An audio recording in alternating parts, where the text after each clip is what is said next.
what I thought was that if you look back past few decades since independence, for the first three and a half, maybe 4 decades, the Indian banks were actually doing quite well. And they were almost in sync with the needs of the economy. But that was also a time when the Indian economy was underdeveloped, when there was no competition, when there was no dynamism. It was only in the 90s that things started changing.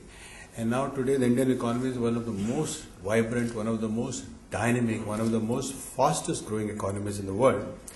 And therefore the demand that this economy is placing on the banking system has changed.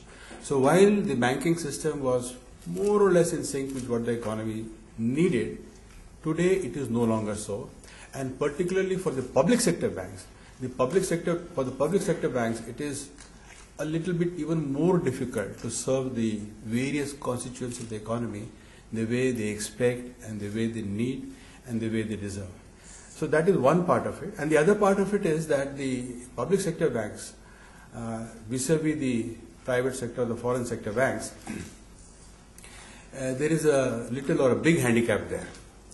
So they find it difficult to serve the economy and they find it difficult to compete with the private sector and the foreign sector bank.